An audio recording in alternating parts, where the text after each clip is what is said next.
कानपुर में आज वीर शिरोमणि शौर्य पराक्रम और स्वाभिमान के अमर नायक महाराणा प्रताप की जयंती धूमधाम से मनाई गई। वहीं महाराणा प्रताप की भावनाओं से जुड़े लोगों ने कहा कि 16वीं शताब्दी के महाराणा प्रताप ने अपनी वीरता से मुगलों के घमंड को चूर किया था और मुगलों के हमलों से मेवाड़ की रक्षा की थी, जिनका जन्म राजस्थान के मेवाड़ में 9 मई 1540 में हुआ था, जिनकी 482वीं जयंती को बड़ी ही धूमधाम से मनाया गया है।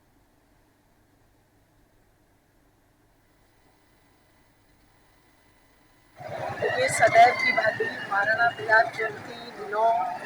मई को यहाँ पर मनाई जाती है और बड़े हर्षोल्लास के साथ मनाई जाती है, क्योंकि इसी दिन महाराणा प्रताप जी का जन्म हुआ था और वो जन्म हम सब के लिए बहुत ही ऐसा एक जन्म था, ऐसे एक महाव्यक्तित्व का जन्म था कि जिन्होंने मुगलों से सदैव मुगलों के समक्ष लड़ाई लड़ी और लड़ाई लड़ते हुए कभी भी हार नहीं मानी, चाहे भले ही उनके पास 20,000 थे और मुगलों के पास 85,000 सैनिक थे। हमारे महापुरुष जिन्होंने अपनी भूमि के लिए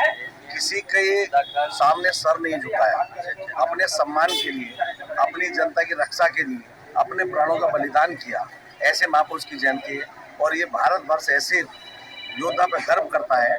और मैं आपको एक बात बताना चाहता हूँ कि उन्होंने कभी निहत्थे पे वार नहीं किया, क्योंकि उनको आपने देखा होगा कि किसी भी उनके पास एक तलवार होती है, उनके पास 2 तलवार होती थी, क्योंकि उनको ये कहा गया था, उनकी माता ने उपदेश दिया था कि कभी निहत्थे पे वार मत करना, अगर तो वो अपनी तलवार लेने के बाद उससे युद्ध करते। तो ऐसे महापुरुष की आज जयंती है। देखिए, काशीपुर में आज बड़ा हर्ष का विषय है कि आज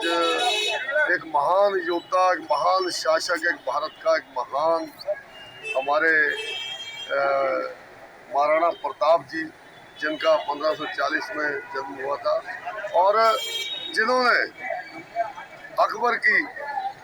उसको नहीं स्वीकार किया और हल्दी घाटी के युद्ध में भी इन्होंने बहुत एक महान कार्य किया और उसमें एक बड़ी युद्ध लड़ा। और मैं एक बात कह सकता हूँ